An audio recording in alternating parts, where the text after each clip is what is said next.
Mr. DJ Rose, Verteezy, and C's. Welcome you to the No More Black Tears podcast. Black tears that's heaven sent. Barack the first black president. I love my black skin. I love walking in black excellence. Black power, let's represent. All black, that's evident. I'm sure MLK and Malcolm X both didn't die for the hell of it. Strap your seatbelt, go and sell our land. What makes you think that we would sell our land? We wouldn't sell our land. What makes you think that we would go ahead and try to sell out then? No more black tears, black on black kids. Love us as is, love with passion. Paying black bills, learning black skills, making black meals. Black is backing. Big shout out to Fred Hampton. I'm black and proud like I'm James Brown, but I ain't doing no acting. My people here from the motherland. This podcast now active.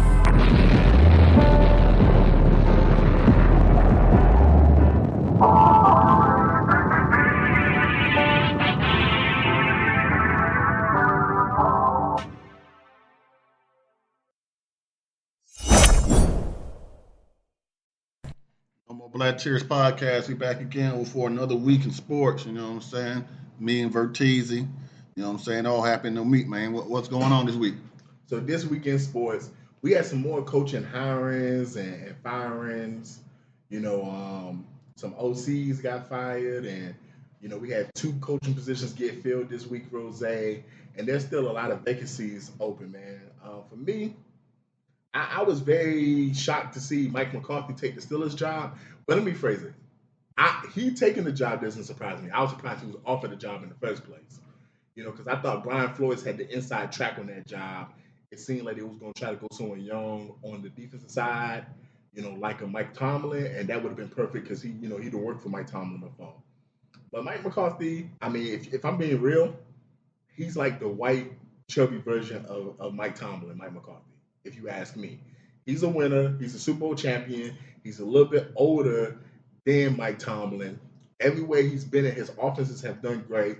Like, he's coached Brett Favre. He's coached Aaron Rodgers. Dak has had some of his best years under Mike McCarthy. And the issue with the Steelers the last 7-8 years has been the quarterback position, getting the most that you can out of the quarterback. Like, this is a coach who 11 seasons, he's won at least 10 games. 3 years with the Cowboys, he had 3 straight years of 12-plus win seasons. So he's definitely a winner. I don't feel like this is a bad choice by the Steelers. I was shocked because they tend to try to go younger so they can have that coach for multiple decades. But this is a good hire for them. And if I had to be real, this is probably like a bridge gap. They probably look at Mike McCarthy as someone who's going to coach it for 5 to 7 years as we try to groom someone to be the future of the franchise. Or I ain't going to lie, it could just be a situation of maybe Mike Tomlin plan to come back to the Steelers in a year or two. And, you never know, man. But this is a decent hire for them at the moment. The one that surprised me the most was the Joe Brady hire in Buffalo, just because you fired the head coach and you just promoted the OC, and the offense hasn't been going dumb crazy the last couple of years.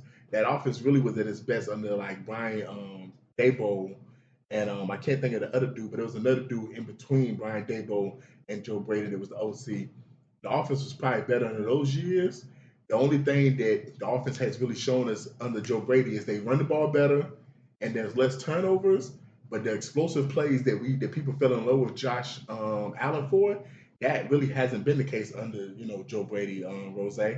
So it's like, and then is he still going to call plays? Are you going to get another offensive coordinator? Like, I don't know, man. I feel like there was so many more better candidates out there for you than just to say, I'm just going to go and just get, Joe Brady. But most importantly, once again, Brian Flores probably should have been offered this job just for the simple fact of, I feel like the defense is what you really need to focus on. The offense is going to work itself out. You just got to find a receiver for Josh Allen to throw the ball to, but that offense is going to work itself out. That's just me personally. Yeah, I was surprised by both the moves. The McCarthy one, I was surprised by that. But I ain't mad at it because I agree with you. He's a winner, and they're going to play good with him. He's going to have the offense humming. That's their problem. As long as they bring in somebody good to call the defense, or if they go keep the same coordinator, I don't know. But I think it's a good hire. But I think it's more probably he's a stopgap because I don't see them winning the Super Bowl anytime soon. But You know what I'm saying? Who else was left? Like who else? I'm pretty sure they thought about some guys like Brian Flores, but I don't think nobody is going to. I don't think anybody's going to be able to give him a job. I think it's already written in stone, imaginary stone. Yeah, imaginary stone that he can't get another head coaching job. So as messed up as that sounds, but I think that's probably the case. And because if he doesn't get one this time, they had 10 openings. And if he doesn't get one this time, then win. So I agree because he was definitely probably the third best candidate available. Yeah. So Joe Brady, I think when they fired Sean McDermott, they already knew what they was going to do because they gave the GM a raise or a promotion, and then they already knew what they was doing. But can I ask they ain't follow the Rooney Rule. You know what's crazy? So the owner said the coaching staff is the reason why we drafted Keon Coleman. Mm-hmm. But Sean McDermott is a defensive-minded coach. So you telling me the OC had nothing to do with drafting Keon Coleman if it was a coaching decision? Like it seemed like that. It seemed like if we saying that Keon Coleman sucked, you just gave a promotion to the nigga who pretty much picked Keon Coleman. Yeah. So unless it was all on Sean McDermott that picked him, but him coming out of college, he looked like somebody that was going to produce. I mean, I don't think Keon Coleman's bad. I'm just saying, like, yo, y'all saying he bad. Y'all I'm saying coach. I'm saying, but on the stuff that he's doing, I don't know what he's doing. I think he's doing a lot of stuff off field. Oh yeah, like they say he's sleeping in meetings. He's showing up to the facility late. It's a lot of immature issues he got. Yeah, but as a football player, watching the tape of him at Florida State, I thought he was going to be a great player in the NFL. He ain't put in the work. He was okay this year. He had, I think, 700 yards receiving, something like that. Yeah, he compared to other people that's in his draft class, wide receivers, I think he had especially his second season. Best. Yeah, especially his second season. He's up there with the people in his draft class. So it's not like, but he didn't. I think it was more of off field. He didn't get on the field. So yeah, but hey, that's got to do with coaching. And the same coaches there. I don't know how that works. If the OC only talks to the quarterback and the wide receiver coaches talk to the wide receivers, and I don't know. That's a good point, man. Every team runs it differently, probably. So I don't know. So, but from what they say, before we move on, they typically say if the head coach is defensive, the OC pretty much has autonomy of the offense, and vice versa. If the head coach of offense, the defensive coordinator has autonomy of the defense. So that's why this move kind of just really perplexes me because Sean McDermott is a defensive guy. Mm-hmm. And the defense sucked for the last 6 years. Brian Flores could have fixed that defense for sure. Mm-hmm. Do you know what the Steelers and Bills have in common, though? Besides basically hiring new coaches, they both are teams that made the AFC playoffs and had a chance to get to the AFC Championship. So let's talk about the AFC Championship between the Denver Broncos and New England Patriots. A tale of two games. When Sean didn't kick that field goal and went for it on fourth down, up 7-0, I'm like, why didn't you kick the field goal? Like, your defense is playing awesome. You don't need many points. Kick the field goal. Get the points. And they didn't score again. They ain't want to start kicking field goals till it starts snowing. And I'm like, but it was a good game. It was fun to watch. Even though the score, looking at the score and watching the game, you couldn't tell it was only 10-7. That was one of the most exciting 10-7 games we've had in a long time. Yeah. So you felt the same way? Oh, I loved it, bro. I thought we had an amazing weekend of football. Yeah. So because I'm like, dog, nobody's scoring, but it was they were moving the ball, but then things would happen. But it was a fun game to watch, and then it was a tale of two halves too. The first half it was just cold, and the second half it was a blizzard. Yeah, man. I mean, personally, I feel like if you're a fan of football, that game should have made you feel excited because you got offense, you got defense. These are two top 5 defenses. We got to see two of the best defenses really lock down and really show who's going to come out on top. I'm with you. Sean Payton, I feel like you should have took that field goal in that first half, man. because you should have went up 10-0, and you should have put the pressure on the Patriots to be like, you know what, we down 2 scores, maybe Drake may repress. Because if you watch that second half, once the Patriots had that lead and it started snowing, it was like, yo, let's just protect the ball because we don't think that they're going to be able to score. And I'm going to tell you what really solidified that for the Patriots. When both teams exchanged missed field goals in the snow, man, the Patriots probably really said, okay, cool, we're going to really hunker down because the elements are so fucked up that we really think our defense can hold them. And they pretty much did in the second half just hold them. And I think that was probably like the first thing on Sean Payton is he should not have, went for it on 4th down. Sometimes just take the points. The second thing, I looked at Sean Payton, man, they probably should have used Stidham legs a little bit more. They probably should have saw what the Patriots was doing because Drake May did an amazing job moving the chains of his legs, especially the game-ending, run he had. They say Stidham was a decent athlete. Sean Payton probably should have called some more quarterback design runs to allow Stidham to kind of get on the move and stuff like that, because the Patriots was not going to let them just run the ball to victory with the running backs. So you kind of had to be creative with that. The Patriots played, to me, a great game. Like, I would have liked to see Trayvon Henderson get in more. I told my brother TTK that.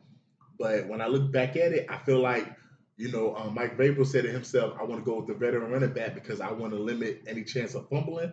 I feel like Trayvon Henderson could have had a more explosive runs because that's been his role all season long. But Ramon Stevenson, man, he had a great game, man. He was just getting 3 yards at a time, 4 yards at a time. He protected the ball very well, which is, in that game, that's what you needed. But the one turnover in the game really kind of flipped the game on his head. Because without that fumble by Stidham, the game probably is 7-3. Like, the Broncos probably win that game, and they're probably in the Super Bowl right now. Yeah, I want to talk on the running backs. Because at one point, I thought Henderson was hurt because he didn't sniff the field. But then when he did get into the field, he ain't do nothing. Yeah, man. I mean, I know they said pass blocking has been an issue for him. Because there was a couple plays I saw Ramon Stevenson make some great blocks in pass protection. And I think that was one issue. But I think the biggest issue was, hey, man, do we trust this rookie running back to hold on to the ball in this big game? Because, like, if you fumble at the wrong time, that game can look completely different. But, like, hey, man, Bo Nix, I'll say this right. I told my brother this after the game. If Bo Nix would have played, the Broncos would have won that game. And I feel sorry for the Broncos fans. And he was like, really? You think Bo Nix would have threw the ball better? I said, no. I'm not saying Bo Nix would have had a hell of a day throwing. But if Drake May was doing what he was doing with his legs, Bo Nix is a way better athlete than Drake May. And Bo Nix could have definitely used his legs to pick up first downs and put him in better positions to get field goals or even score a touchdown. And to me, that was really the difference in the game is one quarterback was using his legs and the other one didn't, to be honest. But those defenses, you can't play better defense than what we saw in that first game. Moving on to the NFC Championship. Yeah, the NFC Championship, I watched most of that game until like the fourth quarter. Well, it was mostly the beginning of the end of the third quarter because I think I was texting you and I was like, man, it's over. Man, the Rams lost, and then the Rams came back and made a good play, but I just didn't believe in them no more because especially after JSN scored that wide open touchdown, the best player on the field is wide open. I'm like, wow, that's just. I said, yeah, it's over, man. They just and they just can't do it. And then I would have been happy if the Rams would have pulled it out, but I'm glad Sam Darnold got back to the Super Bowl. This time he goes start, and I'm also glad because Seattle's defense is better than the Rams' defense, and I believe that's going to be the determining factor in the bowl. I think that's going to be the determining factor, that defense, because the Rams' defense they was giving out lollipops. They was in that first half. Yeah, so, and I was like, but it was a good game. I wanted to see Stafford get back to the Super Bowl and have a chance to win it, and then maybe try to go out on top, and then give maybe Spencer Benton a chance to take over or see what else Sean was going to have to do. But Seattle played a good game. I'm don't know where KW3 been at all year, but in these playoffs, he been balling out of control like he was supposed to be doing all year. I'm trying to tell you, people needed anything in fantasy. I don't know where he was, but he was handcuffed to Charbonnet. But then because was he back this game? Because I know he got hurt. Charbonnet got hurt last game. So it was all on KW. So he didn't play this game at all. Yeah, he didn't play this game at all. Yeah, so but he was running that rock, and then he looked like a totally different person. He was catching the rock too. Yeah, he looked like a totally different person. Man, he looked like a top 5 back. He looked like a totally different person. Like if you drafted him in fantasy and you watched it, you know what it reminded me of? It reminded me of when Josh Jacobs was with the Packers and ran all over the Cowboys. Mm-hmm. If you remember, he had like a mediocre fantasy season. And I remember my brother TTK said, "Nigga, I needed that nigga in the regular season for fantasy." That's how I felt watching Kenneth Walker do what he was doing. I was like, God damn, nigga, I had you in fantasy. If you would have played like this consistently, my team would have made the playoffs. Yeah, I would have won the chip because I had him in. Oh yeah, you did have that nigga. Yeah, and so, but shout out to Seattle. Shout out to They keep saying this is the first time he's the first one out of, but he corrected everybody. He said he made it with San Francisco, but out of his draft class. And as a starter, he's the first one. And also it's like he paid his dues. You know what I'm saying? He paid his dues, so it will be good to see him to go in and finish the deal. It will be good to see him finish the deal. Man, my first thought is the same first thought you made about the last game. And Sean McVay, you got to kick that field goal, bro. On that 4th down play, you down 4, kick the field goal, take the points, because you're like, I think this is something, because I kept hearing all week about how the defense let Stafford down. And yeah, the defense, that was just a game where both defenses gave up points. Let's just keep that above. Both defenses gave up points. So in a game like that, can your defense just get you enough stops? Yo, bro, nobody scored in the 4th quarter. Let's keep that in mind. That score was 27-31 going into the 4th. If you telling me I got Matthew Stafford and nigga, you gonna be down only 4 points and your defense ain't gonna give up a single point in the whole quarter, you feel good about that. Yeah. You feel good about that. That's all. And like I told, TTK, we can't be trying to, because sometimes as fans, we try to put pressure on certain sides of the ball. If I got Ray Lewis, T. Sizzle, Ed Reed, and all these people on the defensive side of the ball, and I gave the offensive side of the ball garbage, guess what? We supposed to win 10-17. We supposed to win 10-7. But if I'm giving you Jay Rice and Julio and Tom Brady, guess what, man? Y'all supposed to win the shootout, bro. All the money is on the offensive side of the ball. You got Puka, you got Kyron Williams, Kobe Parkinson, Matthew Stafford, the league MVP, Devontae Adams led the league in receiving touchdowns. Man, hey, man. Y'all scored 27. Y'all need to score 34, bro. That's what y'all need to do. Y'all need to score 34. So that was the first thing, man. I'm not mad at the Rams defense at all because they did what they were supposed to do. Get a couple stops and hope your MVP quarterback scored enough points. And let me keep it real. I'm saying that, and Stafford played amazing. Like, when you look at this game, do you know what this game reminded me of, Rose? That Josh Allen and Pat Mahomes 13-second game. And there was a statistic that said this is the first time since that game, where in fact it's only happened 2 times in the history, where 2 starting quarterbacks in the playoff game threw for 350, 3 touchdowns, no turnovers. Like, that's the kind of performance we got from Stafford and Sam Darnold, which Stafford's gonna be a Hall of Famer. So that should tell you how well Darnold played, that he's in a conversation with Josh Allen, Mahomes, and Stafford. That's how well he played. Like, to me, I take more from that Darnold did what he was supposed to do. I'm more disappointed in Sean McVay because, you got to kind of know to take the points, because if you make it a 1-point game, if your defense gets a stop, you only need a field goal. But even if your defense gives up a touchdown, Rose, guess what? It's still only an 8-point game and we still in it. You're not taking that field goal when you got the ball at the end, and even though it was only like 10 seconds left, well, like 15, 20 seconds left, hell, bro, you only need a field goal. Like, we could probably make something happen in that situation, man. So that was, like, we got to get to the point where I've seen this in the playoffs and regular season. Man, coaches got to get back to taking the points. Rose been saying that all season, man. Y'all be chasing points too fucking much, man. Stop going for 2. Stop not taking field goals. That shit is there for a reason. Take these points because that shit adds up at the end of the day.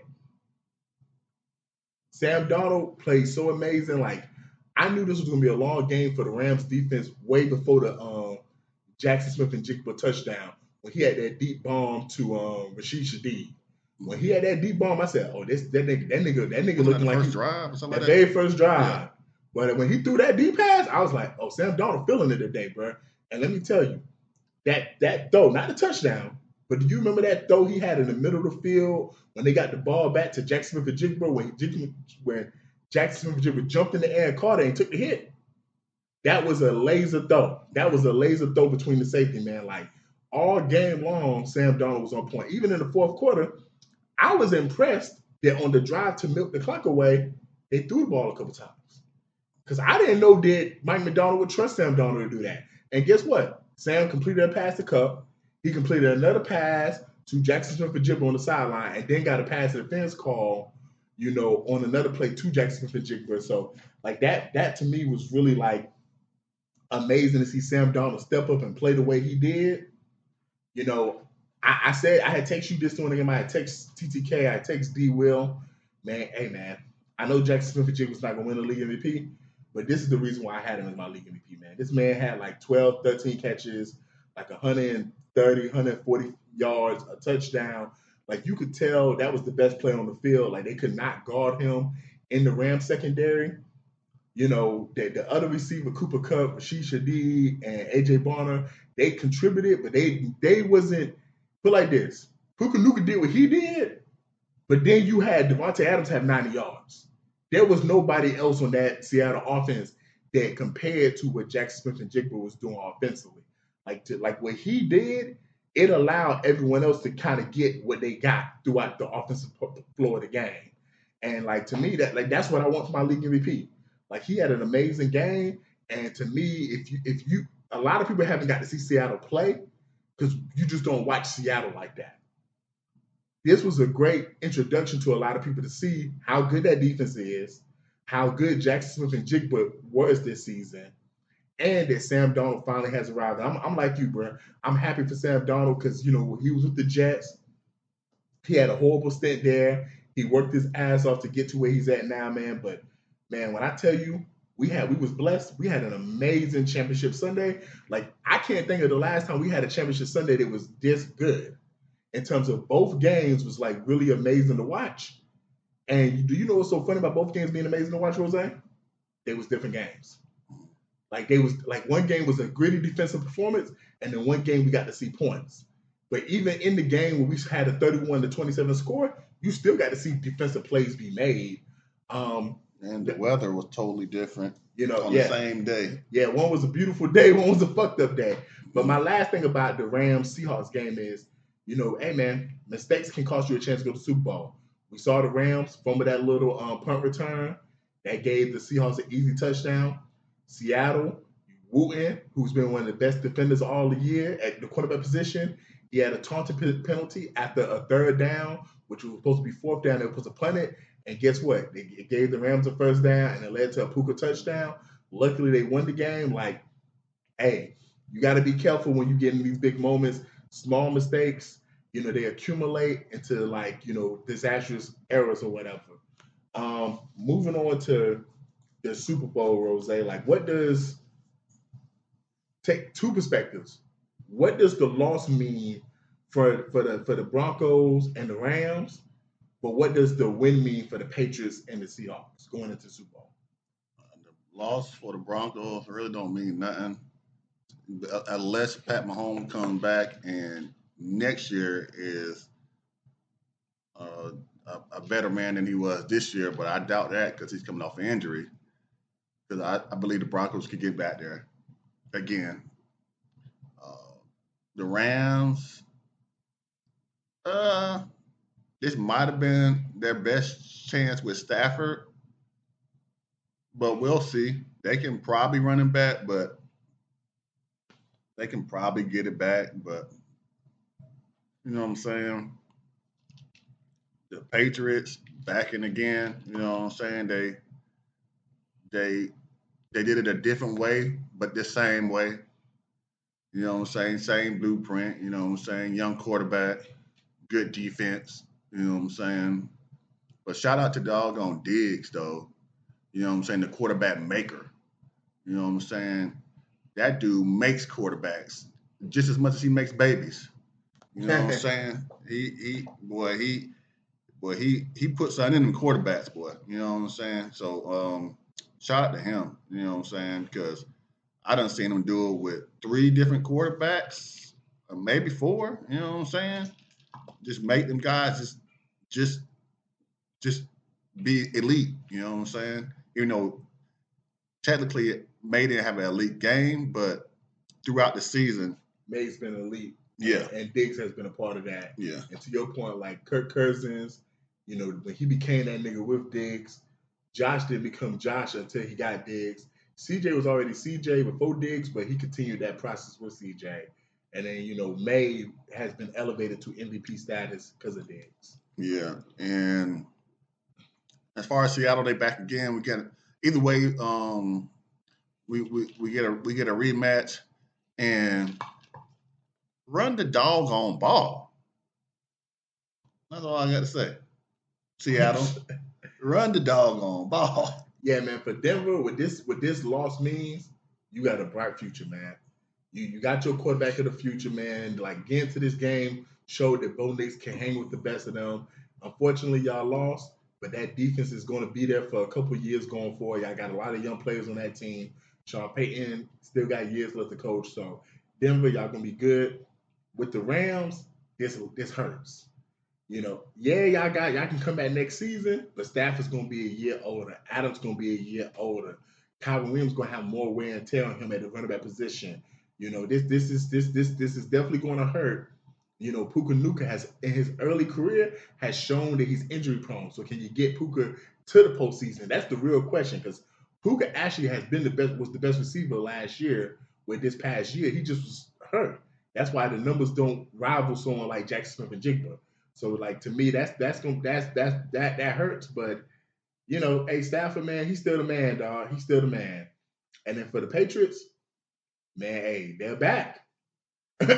Like they took a step back for a couple of years, and they're back in this picture. It seems like that Thanos meme, man. You couldn't live with your own failures, you know, and he's inevitable, man. Like, but I ain't gonna lie, I like this Patriots team. I like Drake, man. I like Mike Vrabel, man. I like this Patriots team, man. So I wouldn't mind seeing them win. I don't feel the way I did with them Brady teams, you know. So this is a fun team to watch. This is a great defensive team, you know. But like for them, this just solidifies May as I'll say elite quarterback, because he got his team to the Super Bowl in his second season. And at the moment, he's leading his draft class. Like, he's leading his draft class right now. Like, right now, we'll see what happens next season, but right now, he's the best quarterback out of Jaden Daniels, Bo Nix, Caleb Williams, Michael Penix Jr., and J.J. McCarthy, because he got his team to the Super Bowl, and he's going to finish highest in the MVP. Even if he don't win MVP, he's going to finish number 2, which is way higher than anyone else in his draft class so far, man. So, like, hey, this just, the future's bright in New England. But for Seattle, man, don't let Seattle win the Super Bowl, because it's gonna fuck the league up, Rose. You wanna know why? Because now we're gonna have to start. As you a fan, you can't be like, yo, why that quarterback don't look good? You got to start looking at your general manager now. You got to start looking at the coaching staff, because for Sam Darnold to do what he's doing, we got to look at the Jets organization and the Minnesota Vikings organization. Be like, yo, you had this dude who just played the way he played now, and you let him go? I don't know. Hey, that's crazy, man. That's crazy. But it's also going to change how we build teams, because I love this Super Bowl matchup. You know why? Because I love that we don't have Josh Allen, that we don't have Lamar, that we don't have Pat, that we don't have Matthew Stafford, that we're back to that 2000s football where it's like, yo, let's build the best team possible. Like the Patriots and Seahawks have been two of the best teams. Let me repeat that. Two of the best teams all year long in the NFL. They haven't had the best quarterbacks. They haven't had the best star players. But they've had offensively solid teams, defensively solid teams. And guess what? We've seen in both games for the Patriots and for the Seahawks. They've had good special teams. That's why football is the greatest team sport, because there's so many elements to it. You mentioned earlier about the weather, how the weather flipped in the Patriots game. Like, there's so many things you got to be prepared for. The weather snowing, rainy, the wind being blowing, kicking a field goal, going for it on fourth down. Like, yo, man, these are the two. I think these are the two best teams we could have got. This is going to be a great Super Bowl, and we'll talk more about the Super Bowl next week, man. Do you have any final thoughts, Jose? Yeah, talking about the Patriots, Bill Belichick, it's not going to be a first ballot Hall of Famer. And he got 8 Super Bowl wins as a coach. He's not going to be a first ballot Hall of Famer. So it's like, I'm not sure if they ever did a white man like this before. You know what I'm saying? That didn't have no scandals or nothing. You know what I'm saying? I thought that was interesting, but it just says one thing: leave them young white girls alone. That's only something you tell niggas, but not 70-something-year-old white men. But man, going to someone else who I think is going to make the Hall of Fame in their respective sport, man. Derrick Rose, man. Chicago recently retired his jersey, man. To give context to that, one of the jerseys retired is some Bob Love or some dude, man, who's played way back in the day. But the other 2 jerseys is Scottie Pippen and Michael Jordan, man. If you didn't get to see Derrick Rose play when he was at Memphis, and if you didn't get to see him play in Chicago before his knee injuries, you missed a very special young talent. Like, Derrick Rose was busting your favorite point guard's ass, man. He was busting Westbrook ass. He was busting Chris Paul ass. He was busting Roger Rondo ass. He was busting Steph Curry ass. He was the best. Like, a lot of these point guards that we're going to rank as all-time greats, Rose, Derrick Rose wasn't even in his prime yet. That's something we got to remember. Wasn't even in his full prime yet, and was way better than a lot of these guys, man. But unfortunately, this is one of the greatest what-ifs in sports, man. He had them knee injuries. He was never the same. I don't know if I've ever seen someone in that position as athletic as Derrick Rose. His ability to jump as high as he could, and when his MVP season came, he added that jump shot, and he was almost unguardable, man. Like, Derrick Rose was a truly special player. Like, to grow up in Chicago, be raised by that city, get drafted by your hometown team, and to win the league MVP for your hometown team, man. And if you see what Derrick Rose is doing in his personal life with his kids and his family, man, Derrick Rose, man, he's one in life, man. He's one in life, man. Shout out to the mom. Gotta. Mr. DJ Rose, Verkeezy, and C's, welcome you to the No More Black Tears podcast. Black tears that's heaven sent. Barack the first black president. I love my black skin. I love walking in black excellence. Black power, let's represent. All black, that's evident. I'm sure MLK and Malcolm X both didn't die for the hell of it. Strap a seatbelt, go and settle land. What makes you think that we would sell our land? We wouldn't sell out now. What makes you think that we would go ahead and try to sell out then? No more black tears, black on black kids. Love us as is, love with passion. Paying black bills, learning black skills, making black meals. Black is backing. Big shout out to Fred Hampton. I'm black and proud like I'm James Brown, but I ain't doing no acting. My people here from the motherland. This podcast now active.